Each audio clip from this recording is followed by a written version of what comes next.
Sahabat, usia 11 tahun udah punya banyak hafalan Quran yang ayatnya panjang-panjang. Udah gitu sambil bersekolah full day. Gimana rasanya? Hari ini kita kedatangan orangnya ya. Kita sapa dulu, dan saya juga sampai lupa nyapa nih saking semangatnya. Assalamualaikum sahabat Al-Qudwa. Bertemu kembali bersama saya Ratu Rini di acara Teras Teman Inspirasi Al-Qudwa.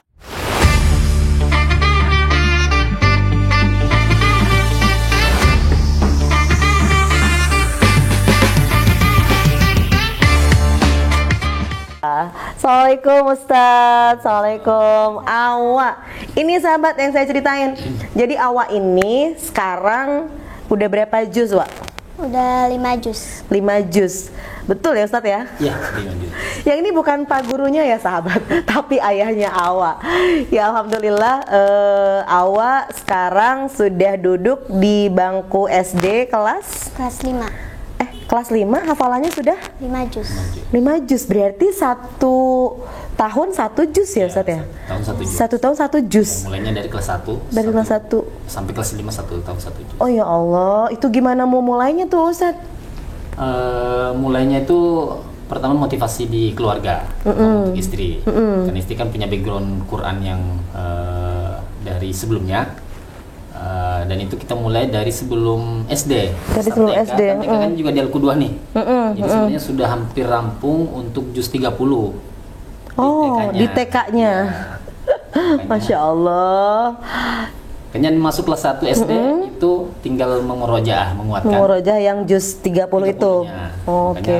Ya bisa ikut di wisuda Quran pertama di kelas 1 gitu. Iya sahabat, saya tahu pasti di kepala kita tapi kan gitu ya. Tenang, tapi kan itu akan kita tanyakan langsung ya. Wah, Awa nggak capek, Wah? Bentar dulu deh kalau kayak gitu, bahasa terlalu mendramatisir. Awa dari TK udah ngapalin Quran, apa rasanya? Ya rasanya biasa aja sih. Biasa aja. Gimana sih cara Awa ngapalin? Pas TK ngapalinnya gimana? Palinnya sambil di murojaah, di setel murotal. Oh, emang di setelin juga murotal, murojaah juga. Terus di sekolah juga kan memang ada ya. Walaupun kalau mungkin di sekolah sifatnya klasikal, ada tentir juga, tapi di rumah itu diulang. Sering banget nggak di rumah? Pulang sekolah ngaji, maghrib ngaji, hari-hari ngaji gitu nggak sih? Kayaknya sih iya. Kayaknya sih iya. Emang iya ya Ustadz ya? Kapan mainnya Ustadz? Sebenarnya kalau di keluarga diberikan ruang untuk main. Oh ada ya? Ada. Apalagi di usia-usia masih kelas 1. Iya.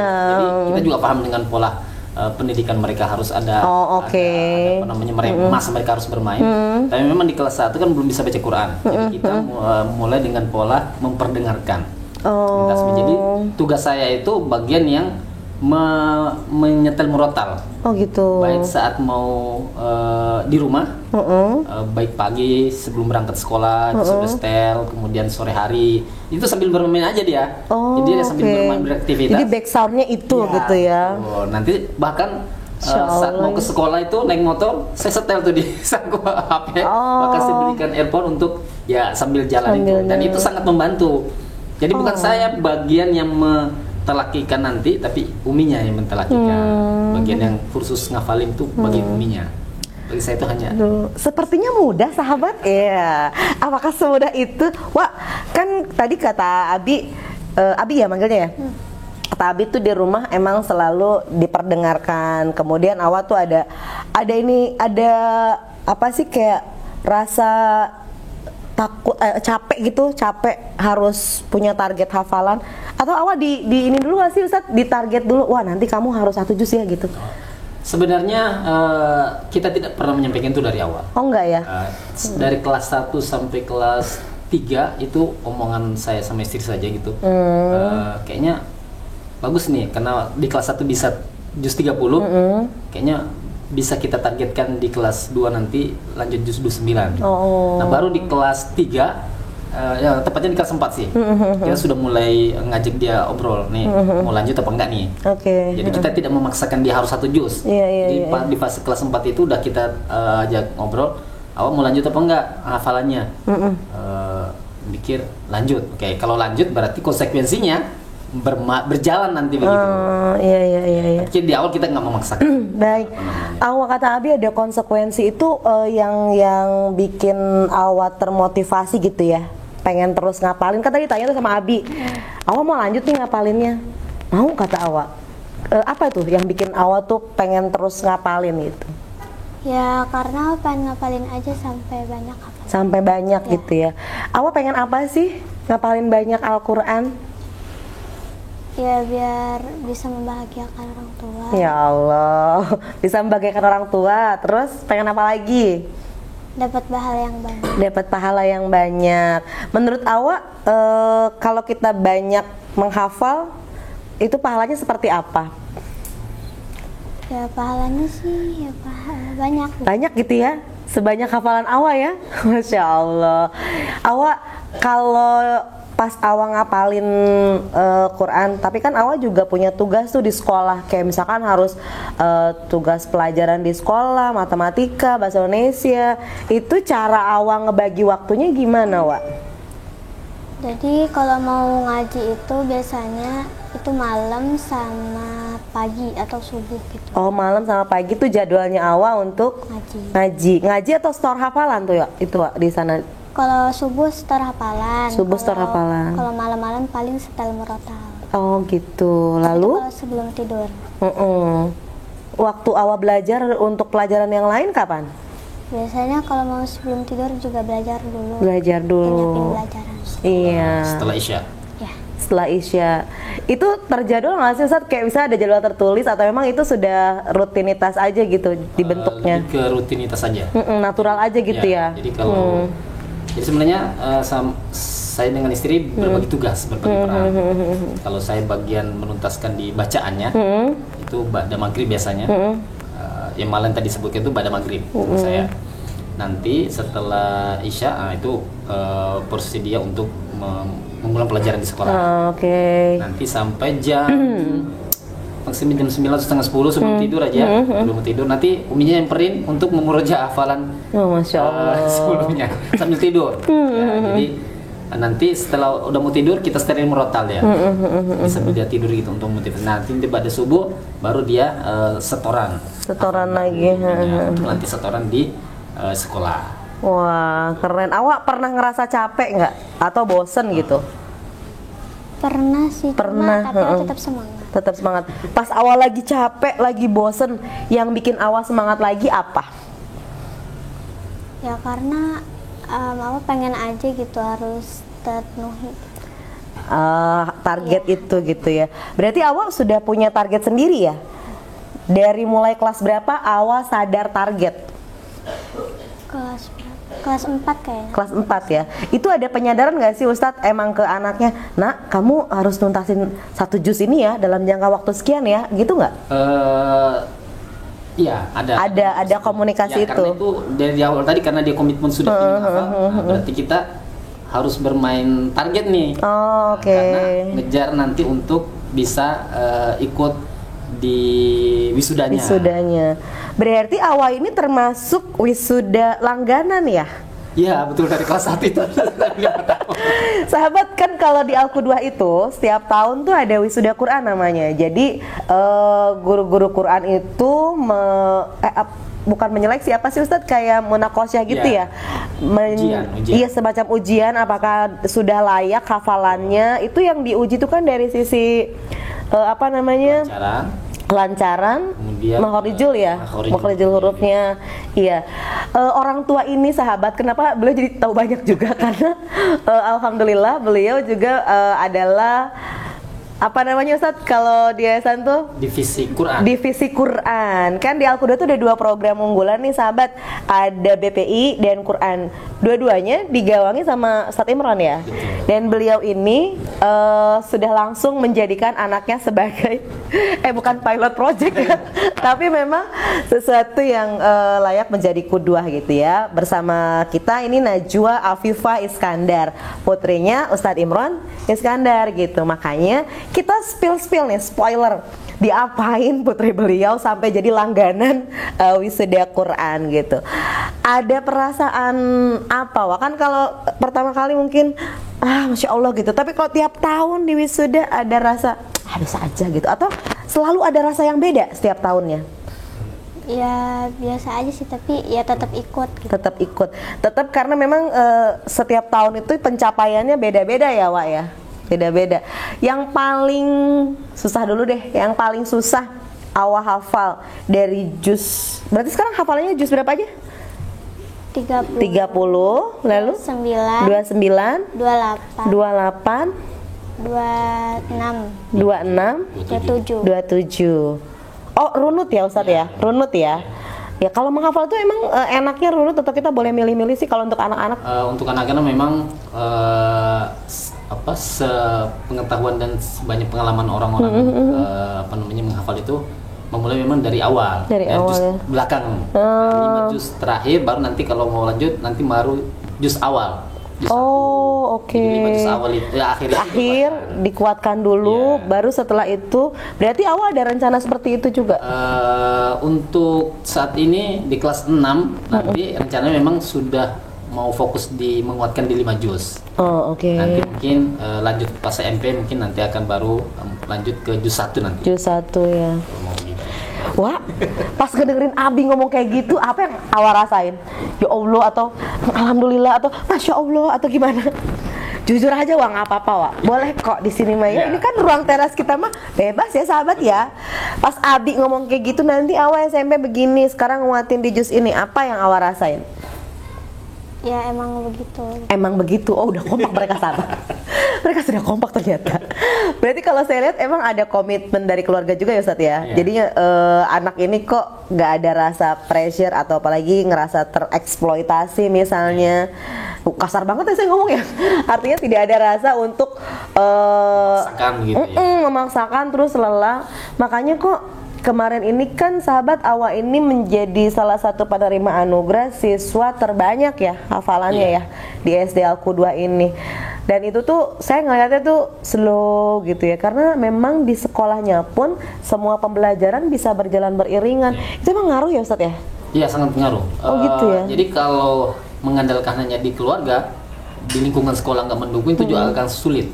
Karena di sekolah kan akan dibantu, nanti mungkin akan sambil di-spill lagi gitu ya. Jadi di program sekolah itu nanti ada program tausun nanti mungkin bisa di ini. Itu adalah bagian yang menguatkan nanti. Itu ya. Jadi kalau nggak ada itu juga rasa-rasanya agak susah. Kurang gitu ya, kurang ya. Butuh effort untuk yang besar untuk mencapai target-target tadi yang betul. sepakati. Berarti emang Awa juga anak tahosus ya? Iya. Tahosus. Jadi sahabat kan kalau misalnya yang reguler tuh di SD tuh ada pembelajaran Quran yang memang sehari itu kita 2 jam ya, Wah ya, 2 jam pelajaran, kemudian itu diulang selama 5 hari, 5 apa 4 hari sih? Hari Rabu nggak ada tahfiz ya? Nggak ada. Nah, berarti 4 hari. 4 hari ini rasanya masih kurang juga gitu. Makanya ada beberapa anak itu mengikuti program tahosus. Jadi kalau misalnya nih sahabat mau masuk di Alku 2 pengen ngencengin hafalannya, itu kita punya fasilitas tahosus itu ya Ustadz ya.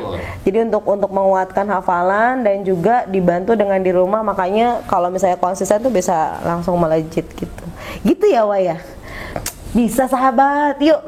Sekarang Bu Rini pengen nanya sama Awa, surat yang paling spesial buat Awa, bisa jadi dia paling susah dihafal atau Awa paling seneng ngapalin surat ini, surat apa?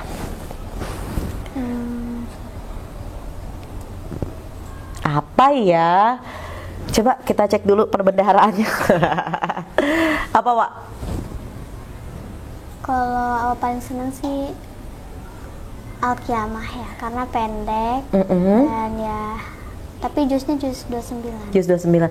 Awa paling seneng ngapalin surat Al-Qiyamah. Awa nggak serem. Maaf ya sahabat. Ustadz punten, kalau misalnya baca hafalan gitu anak-anak ditadaburin juga nggak sih? Misalnya kajian isi Qurannya tuh nggak dihafal aja gitu? Itu nanti kalau di kami itu berbeda nanti posisinya. Jadi saat menghafal memang idealnya sih dibaca di disampaikan juga mungkin tadaburnya. Tapi itu kayaknya memakan porsi yang agak lama. Iya. Nanti mainnya nanti porsi yang lain. Karena kita akan mainkan juga di tadabur, jadi tidak hanya fokus di hafalan, tapi nanti kita berikan tadaburnya. Jadi nanti dia sudah hafal itu bisa lebih menguatkan nanti. Oke. Saya pikir kayak misalnya kita anak-anak butuh cerita dulu, tapi emang lama sih ya kalau untuk mencapai target itu ya. Dan memang itu dengan sendirinya gitu. Ketika anak itu sudah mulai menghafal, dia juga jadi kepo juga kan ya. By the way, awak tahu Al-Qiyamah itu tentang apa? Al-Qiyamah itu kalau nggak salah tentang hari kiamat. Iya tentang hari kiamat. Apa yang diceritain itu, Nak? Ya tentang hari kiamat nanti gimana. Sahabat mau dengerin nggak Awa baca surat Al-Qiyamah? Boleh nggak Awa? Bu Rini minta Awa bacain buat kita di ruangan teras ini 1 atau 2 ayat yang paling Awa suka dari Quran surat Al-Qiyamah ini. Boleh ya? Berapa ayat? 2 ayat. 2 ayat aja. Oke. Silakan. Ngenap mungkin 1 lagu 3 ayat ganjil. 3 ayat tuh requestan Abi. Ya. La uqsimu. Iya, silakan. Bismillahirrahmanirrahim. La uqsimu biyaumil qiyamah wa la uqsimu bin nafsil lawwamah. Ayahsabul insanu allan najma'a idhamah. Bala qadirina la an nusawwiya bananah. Bal yuridul insanu liyafjura amamah. Yas'alu ayyana yaumul qiyamah. Fa idza bariqal basar wa khasafal qamar wa jumi'asy syamsu wal qamar. Yaqulul insanu yauma idzin ainal mafar. Kalla la wazar. Sudah, Masya Allah, barakallah. Ustaz, sepanjang Awak bacain surat tadi, apa yang Ustaz rasain? Mengingatkan kita bahwa memang ada akhir hidup yang harus kita jalani nanti. Maksudnya ya proses yang terbesar itu hari kiamat nanti. Memang isi ayatnya yang memang menceritakan terkait dengan huru hari kiamat. Jadi kalau baca ayat itu memang cukup menyentuh gitu. Yang paham maknanya ya. Mungkin enggak ya. Seperti hanya biasa saja. Saya pun begitu, sahabat, tenang. Sahabat ada temannya. Saya juga sangat tersentuh dengan Allah, anak sekecil ini gitu ya, sudah bisa untuk demikian dekat dengan Al-Quran, menghafal, kemudian dia secara otomatis artinya tahulah walaupun sekilas gitu ya, sehingga mungkin memiliki kekuatan tersendiri, perbekalan tersendiri. Bayangin 5 juz loh sahabat. Ustaz Imran sebagai ayah atau orang tua ya bersama uminya di rumah melihat progres anak, ini susah apa gampang sih menurut Ustaz? Dari bacaan saya sebagai orang tua, Awak ini bukan yang cepat ngafalnya, lebih gitu? Middle sebenarnya. Iya. Lebih ke, jadi apa yang membantu dia bisa sampai pada tahap bisa 5 juz, itu karena ya orang tua yang mengkonsistenkan gitu. Plus dengan gurunya yang di sekolah tentunya. Nah kalau hanya mengandalkan di misalnya mungkin ada orang tua yang tidak banyak bisa mensupport anaknya, model kayak Awak mungkin dia juga akan susah untuk bisa sampai di situ. Karena dia juga akan ada fase-fase mungkin tadi males. Iya. Nah kita harus paham, oh ya udah. Tapi nanti nggak boleh lama-lama tuh yang kayak gitu. Karena kita harus kuatkan lagi di komitmen di awal. Itu cara nguatinnya nih Ustadz.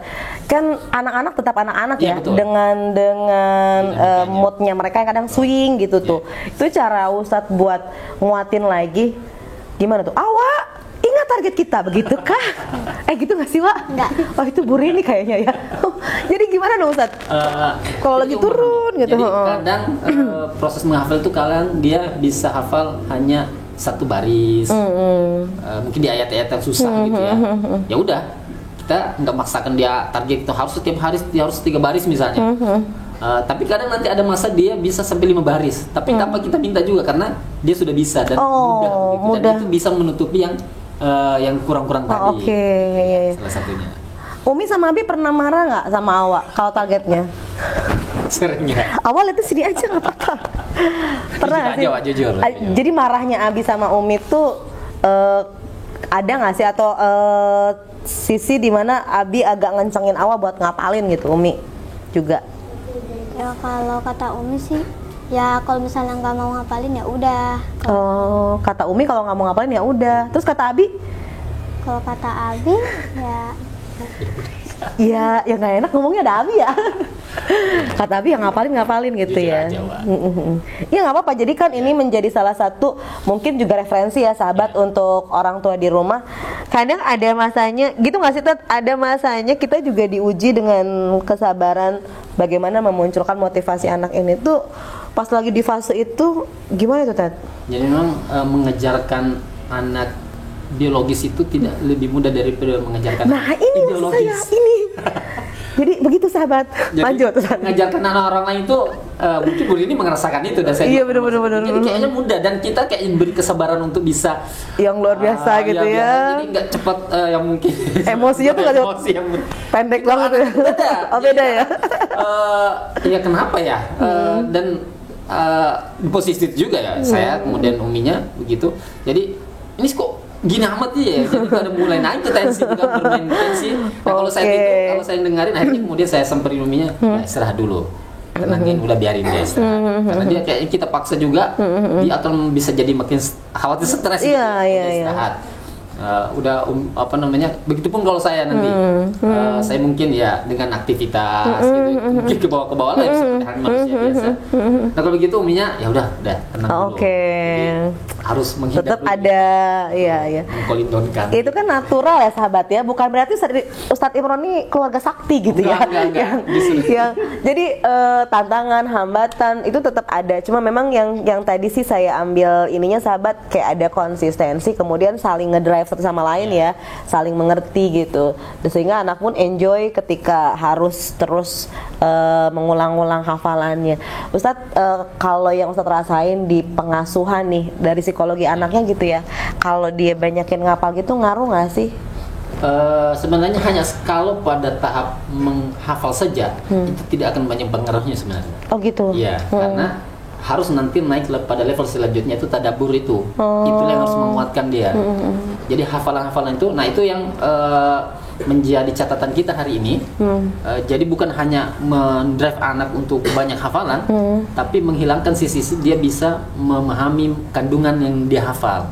Karena itu kan sebenarnya nanti untuk menguatkan karakter itu bagaimana dia bisa hafal, baca, terus paham maknanya. Oh ayat ini tuh tentang Inna rabbaka labil mirsad contohnya misalnya. Jadi Tuhanmu itu bisa meneropong, bisa melihat aktivitas. Sehingga saat dia baca itu, oh iya aktivitas ini dilihat oleh Allah nih. Gitu. Nah itu yang harus menguatkan. Makanya di keluarga itu, terutama untuk saya nih, menyiapkan porsi untuk tadabbur.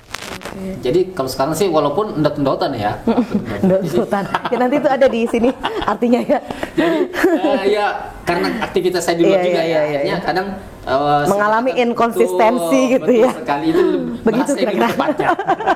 Jadi tapi baru kalau saat ini baru sampai surat At-Takwir.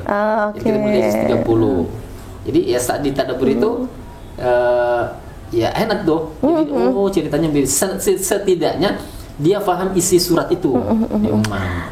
Kok kita jadi semangat ya sahabat ya. Saya mendengarkan beliau bercerita jadi kayaknya sesuatu yang sebetulnya kita nggak butuh effort banget gitu ketika harus mendidik anak. Dia sudah memahami menghafal Quran aja, kita tarik ke tadabbur, itu gampang untuk ngarahin anak menjadi anak yang mungkin kita harapkan gitu ya, anak yang soleh. Makanya sahabat nih yang pengen banget nanti gimana caranya, karena memang itu bisa dimulai dari nol ya Ustaz ya, nggak ada misalnya basicnya harus ya, awal tuh ketika mulai ngapal harus bisa baca Quran dulu, justru enggak ya. Tadi tuh dengan dengerin, tapi tadi lingkungannya memang harus kompak tuh antara lingkungan sekolah dan lingkungan di rumah gitu ya Awa ya.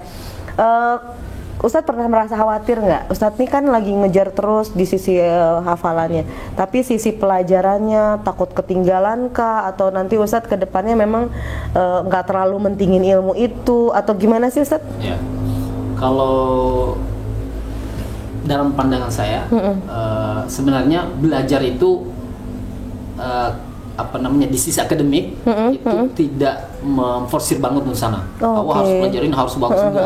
Karena saya juga pernah mengalami fase-fase itu, maksudnya nggak semua mata pelajaran kita bisa, Oke. tapi setidaknya kamu berusaha untuk memahami pelajaran itu. Yang justru yang cukup menarik Bu Rini, hafalan itu salah satu di antara yang menjadi pembantu, pendorong untuk bisa memahami pelajaran-pelajaran lain. Mengapa Ustadz bisa menyimpulkan begitu? Karena pertama saya cukup banyak pernah ngajar gitu dan banyak berinteraksi, bahkan di SMP itu dan SMA kan ada program khusus juga ya. Ada juga ya. Dan anak-anak khusus itu anak yang possible menghafalnya kan lebih banyak. Tetapi uniknya mereka di kelas itu kalau di pelajaran mereka yang terbaik. Di 1 2 kalau di ranking kan gitu, di rank itu ya dia di rank 1, rank 2 gitu. Artinya padahal dia porsi untuk mengikuti pelajaran di kelas Lebih itu sedikit. lebih sedikit. Oke, sahabat, jadi bukan menjadi salah satu kekhawatiran. Awak ngerasain ada kesulitan nggak saat awak ngafalin, pas gitu awak ke kelas nih belajar misalnya bahasa Indonesia, matematika, IPAS, awak ngerasa ada kesulitan nggak? Gara-gara banyak ngapalin nih, gitu nggak sih? Enggak ya? Ada kesulitan yang bikin awak pusing gitu? Enggak ada. Enggak ya, biasa aja ya. Ajaib ya sahabat ya. Dan itu menjadi satu keyakinan juga kali ya dari sisi anak dan orang tua sehingga bisa jalan terus. Betul. Gitu. Oke deh, saya mah udah baca skrip berulang-ulang nih sahabat yang ngapalin. Tapi ketika ketemu dengan beliau dan juga putrinya sama Awak, jadi lupa semuanya. Yang saya ingat adalah satu, kita harus apa? Komitmen. Kedua, slow aja Ustaz ya. Iya, betul. Jadi mengikuti, kemudian juga jangan lupa menyampaikan kepada anak-anak dan juga kepada lingkungan sambungnya atau sekolah gitu kan, bersama orang tua di sekolah, bahwa kita memiliki visi seperti itu gitu ya. Dan sahabat, ini mungkin di luar dari sisi orang tua nih Ustadz. Kalau misalnya sahabat pengen banget konsultasi atau bukan konsultasi apa ya, pengen juga anaknya seperti Awak gitu ya, dimulai dengan cara seperti apa selain didaftarin dulu ke Aku 2 gitu ya.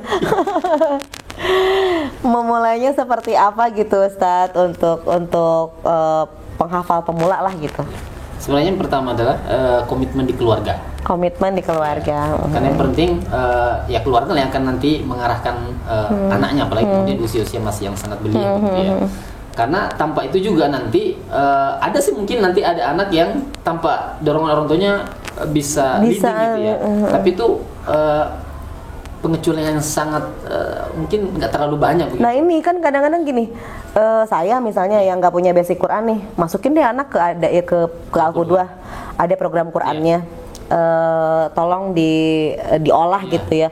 Sementara di rumah tuh cuma yang menerima laporan, itu bisa jalan nggak sih Ustaz kalau dengan? Sebenarnya itu bisa akan sangat efektif kalau motivasinya yang dibangun dari anak. Oh gitu. Ya, karena kan kayak model Awak ini kan masih dan dari kelas 1 sampai kelas 3 itu dia belum mengerti tentang motivasi sebenarnya. Maksudnya motivasi untuk apa gitu ya. Apa gitu. Nah, kita yang orang tua yang harus bermain di sana. Dia tetap ya, betul. berarti memang apa sih kayak pakunya tuh emang di orang tua gitu ya, walaupun memang sekolah menjadi salah satu penunjang gitu ya buat nanti saat dia sudah mulai bisa difahamkan kenapa harus menghafal, nah munculkan motivasinya nanti sambil berjalan sehingga nanti dia menghafal tanpa harus orang tua butuh effort yang besar lagi. Jadi sudah bisa jalan sendiri. Bisa jalan Tinggal nanti sendiri. kita bagian dari mengevaluasi tadi, menanyakan sudah sampai di mana. Oke. Gitu sahabat. Kalau lupa diulang-ulang aja bagian yang ini ya nanti ya. Oke, terakhir nih dari Bu Rini, Awak cita-cita Awak jadi apa? Jadi penghafal Al-Quran. Penghafal Al-Quran. Sama jadi nggak tahu deh bingung. Nggak tahu dia bingung. Apa aja deh gitu ya. Yang penting Awak tetap pengen ngapalin Quran sampai nanti. Awak punya target nggak sih? Awak harus ngapalin seberapa juz atau emang Awak pengen banget ngapalin semua juz yang ada di Quran atau gimana? Pengen sih semua satu Al-Quran. Satu kayak Al-Quran, yang amin. Ada di Indonesia yang tuh. Lomba. Oh, Awak pengen. Sahabat yang ada informasi boleh nih, Awak mau ikut lomba katanya. Hafiz cilik gitu ya. Ini sih aset Ustadz. Boleh nggak Tad? Kalau saya sih, kalau anaknya mau dan punya komitmen untuk ya silahkan saja. Ada Walaupun ya. motivasi kita nggak ke sana. Nggak ke sana. Tapi memang ada arahan nih, cita-cita anaknya mau dibawa kemana gitu?